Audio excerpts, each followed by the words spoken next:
मराठा न्यूजच्या बातमीपत्रात आपल्या सर्वांचे स्वागत। ताज्या बातम्यांसाठी मराठा न्यूजला सबस्क्राइब करा आणि बेल आयकॉन प्रेस करा। पुण्यश्लोक साम्राज्य संघटनेच्या वतीने जिल्हाधिकारी यांच्यामार्फत केंद्रीय उड्डाण मंत्री मुरलीधर मोहोळ व महाराष्ट्र राज्याचे मुख्यमंत्री एकनाथ शिंदे यांच्या संघटनेच्या पदाधिकाऱ्यांच्या वतीने नामकरणाच्या मागणीचे निवेदन देण्यात आले। 18व्या शतकामध्ये स्वातंत्र्यासाठी इंग्रजांविरुद्ध 18 लढाया लढणारे तसेच कोणतेही लढाई न हरणारे राजे महाराजा यशवंतराव होळकर यांचे कार्य भारताच्या इतिहासांमध्ये मोलाचे आहे। त्याचबरोबर अनेक पुस्तकांमध्ये त्यांचा उल्लेख भारताचे नेपोलियन असाही केला जातो। खऱ्या अर्थाने इतक्या महान राज्याचे नाव महाराष्ट्रामधील एकाही विमानतळास नाही, तसेच त्यांचे कोणतेही स्मारक महाराष्ट्र शासनाने अद्याप उभे केले नाही। सोलापूर येथील विमानतळास महाराजा यशवंतराव होळकर यांचे नाव देण्यात यावे ही मागणी करण्यात येत आहे।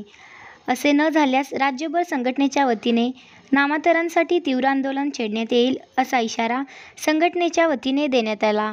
निवेदन देताना संघटनेचे संस्थापक अध्यक्ष चंद्रशेखर पाटील, सल्लागार शेखर बंगाळे, प्रदेशाध्यक्ष निखिल घोडके, जिल्हाध्यक्ष संदीप कांबळे, गौरव पवार, आकाश नागनकेरी, राकेश उमदी, रोहित बनगर, नागेश सदलापूरकर आदी पदाधिकारी उपस्थित होते। नमस्कार, मी चंद्रशेखर पाटील, संस्थापक अध्यक्ष पुण्यश्लोक साम्राज्य संघटना, प्रदेशाध्यक्ष संघर्ष सेना।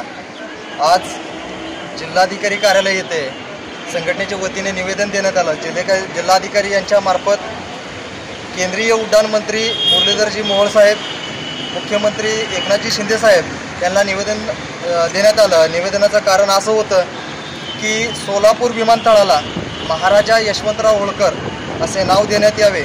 यशवंतराव होळकर गोऱ्या इंग्रजांना सोळू की पळू करून इतका मोठा भरा इतिहास मोठा महाराजांचा असताना सुद्धा प्रश्नाचा अभ्यास आम्ही करून संघटनेच्या वतीने निवेदन देण्यात आलं की सोलापूर विमानतळास महाराजा यशवंतराव होळकर असे नाव द्यावं, अन्यथा संपूर्ण महाराष्ट्रभर नामांतराचा लढा संघटनेच्या वतीने उभा केला जाईल। ताज्या बातम्यांसाठी मराठा न्यूजला सबस्क्राइब करा आणि बेल आयकॉन प्रेस करा।